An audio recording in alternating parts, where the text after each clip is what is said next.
बेचारा ब्राह्मण उसे समझाने की पूरी कोशिश करता, लेकिन उसकी पत्नी उसकी एक न सुनती। अंततः यज्ञदत्त अपने जीवन से इतना परेशान हो गया कि वह जंगल में भाग गया। वहां वह कई दिनों तक घूमता रहा और बहुत निर्जलित और भूखा था।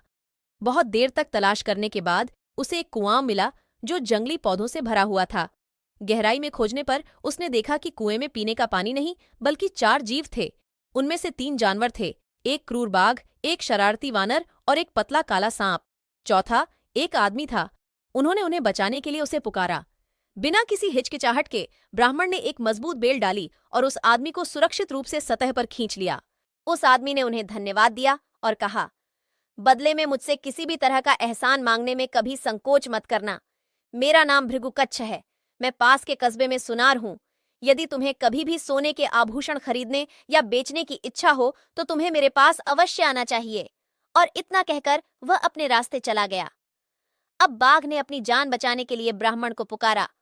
ओह, मैं तुम्हें बाहर निकालने की हिम्मत कैसे कर सकता हूँ? ब्राह्मण ने कहा, तुम एक खतरनाक आदमखोर जानवर हो और तुरंत मुझे अपना भोजन बनाओगे।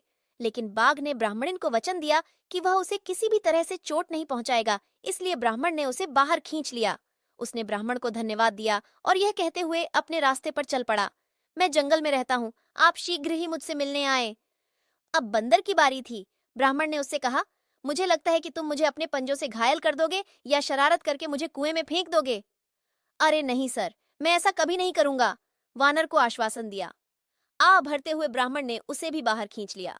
वानर ने उसे धन्यवाद दिया और कहा, मैं झील के पास के पेड़ पर रहता हूँ, अगर तुम्हें कभी भूख लगे तो मुझसे मिल लेना। और फिर वह जंगल में भाग गया। इसके बाद ब्राह्मण ने डर से कांपते हुए सांप को बाहर निकाला, यह सोचकर कि कहीं सांप उसे काट न ले। तुम्हें मेरी ओर से चिंता करने की कोई जरूरत नहीं है। सांप ने बाहर आकर कहा, मैं केवल उन लोगों को नुकसान पहुंचाता हूं जो मुझे चोट पहुंचाते हैं।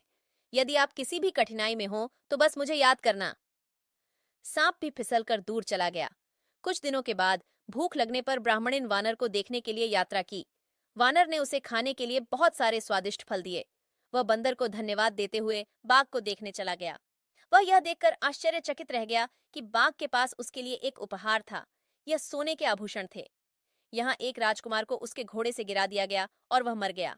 ये उसके गहने थे, बाघ ने समझाया। ब्राह्मण ने उसे धन्यवाद दिया और सुनार को गहने बेचने की सोची और इसलिए वह उसकी दुकान पर पहुंच गया। लालची सुनार ने ब्राह्मण को इंतजार करने को कहा और राजा को गहने बेचने के लिए महल की ओर दौड़ पड़ा।